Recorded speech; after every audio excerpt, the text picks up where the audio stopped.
guys, I'm back with another talking video. I'm on a roll. I know things are really crazy right now and there's a lot of anxiety, there's a lot of fear. I just want to encourage you guys to keep on looking at the bright side.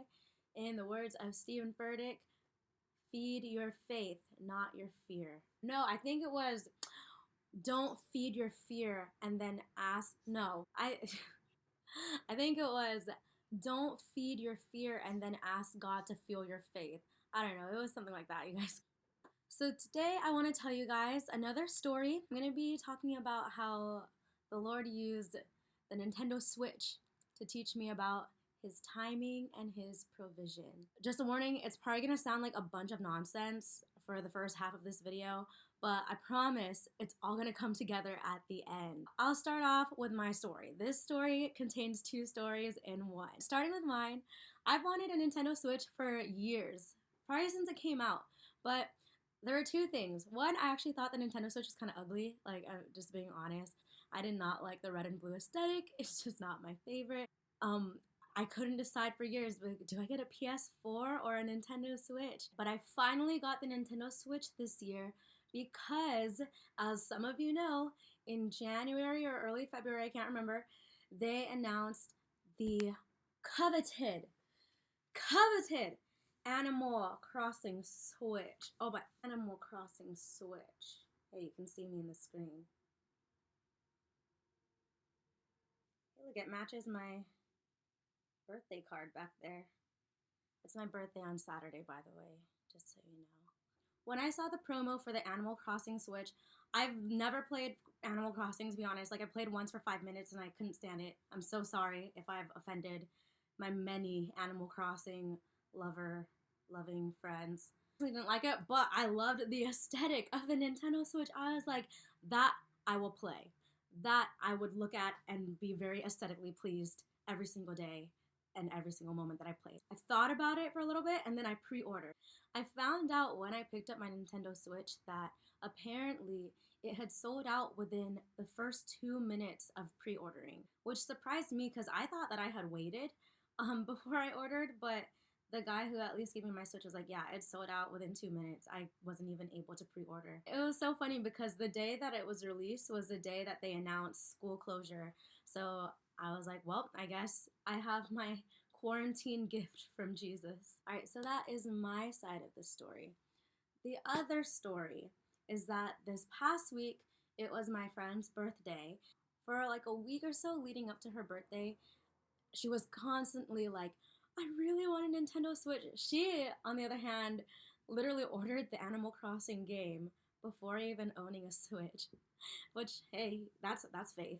Yeah, every time we would talk within our friend group, she would always be like, I went to the store today and every Nintendo Switch is sold out. I was going to buy a Switch today, but the cashier literally told me that they just sold the last one and all of these things. And about the same time, there was a plan to actually get a Nintendo Switch for her birthday. Every time she complained about not being able to find a Nintendo Switch or how other vendors were literally racking up the price because it was so in demand, we knew that behind the scenes she was going to get a Switch. She just didn't know that at all. So with that being said, I had a night a few nights ago where I literally couldn't sleep because I was complaining to God about my disappointment in his timing and how much I don't understand, how I could pray for something so much only for it not to happen, or whatever it was. I was just really laying it all down before God. A lot of you guys know the past few storytime videos have all had an element of God's perfect timing. And it's a little frustrating for me because you would think that with all the ways that God has spoken to me about timing, I should be able to trust him. I should be able to just be at peace. But I mean, just hearing that verse a lot, like hope deferred makes the heart sick. And I think God is so full of grace and mercy that even when my heart is sick and I'm still trying to comprehend and understand his ways, he's still loving enough to speak to me again about the thing that he has been speaking on for months and years. When I finally took a moment to listen to him, he said, Sarah, I want you to think about when you ordered the Nintendo Switch. You knew exactly what you were getting, and you knew when you were going to get it. Whereas with your friend, she was looking and desperately trying to get something for herself. And to her, it seemed like every door was getting slammed in her face or that it was rejection all around. And it made her feel like what she wanted was not meant for her. And yet, you guys knew behind the scenes what was coming. The giver knew the gift that was going to be given. The giver knew when that gift was going to be given. We knew that she was going to get it on her birthday. And then God said to me, Sarah, I need you to understand. When it comes to my timing and when it comes to my gift, I see it all. He used both of these scenarios regarding me and my friend's pursuit of the Nintendo Switch to really help me understand again what he was doing. In both situations, there was an element of waiting. There was an element of realizing that you could try your best to make things happen on your own because you want it so badly, right? But there is a gift that comes when you wait. Because I waited for years before deciding to get a Nintendo Switch, it made this purchase so much sweeter. Because instead of getting like the Nintendo Switch that I thought was ugly just because I wanted to gratify my instant desire, I was able to receive this gift. And it's like I'm constantly amazed. Like I'm just being honest. When I look at this, I'm always like, wow, I'm so glad that I waited. And then with my friend, she tried so hard to get the Nintendo Switch, but it was a no every single time. God knew that she was going to receive the gift freely on her birthday. With mine, there was still a price to pay. With her, the gift was freely given to her. And what the Lord spoke to me about that aspect was the fact that God wants to give a gift freely, where I won't have to work for it. I won't have to use my own strength to achieve it or strive to receive it. God is just going to freely give it. But there is an element of pain. But what he meant by my payment was paying in sowing my seeds of faith, pouring out my feelings, my fears, my disappointment, but then turning it around and saying, but God, I trust you. And God is like, that's the price that you have to pay. For the best gift that I have for you, the thing that is perfect for you, and the thing that will be freely given to you at the right time, it will be freely given. The only price that you have to pay, though, is how you respond in faith.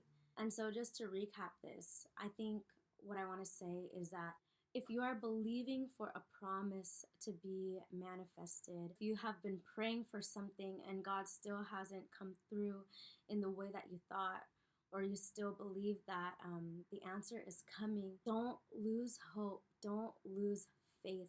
Continue to declare his faith, because the truth about his timing is that he wants to give it freely. He wants to give it at a perfect and special time. And what he has for you is the best, and it is perfect for you.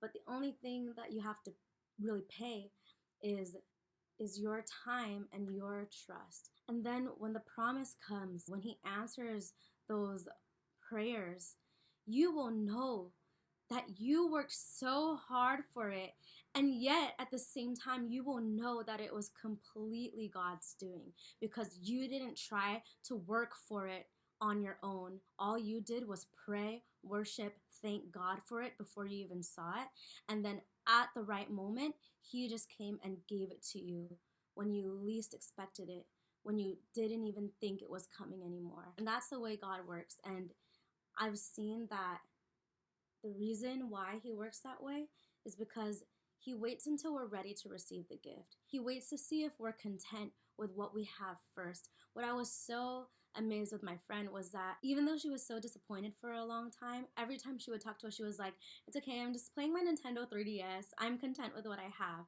I'm content with what I have. She kept saying that over and over and over again.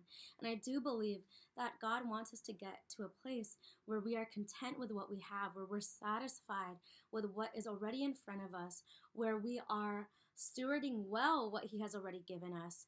And when we least expect it, He will bring us to that next level of giving us the gift that we've prayed for. I hope that this blesses you and encourages you. And I am praying for you guys. I hope that you have a great day. Feel free to share this video and like and subscribe. Give song suggestions for covers or topics that you want me to talk about, because I am enjoying using this time to make videos. So thank you guys. Have a good one. Bye.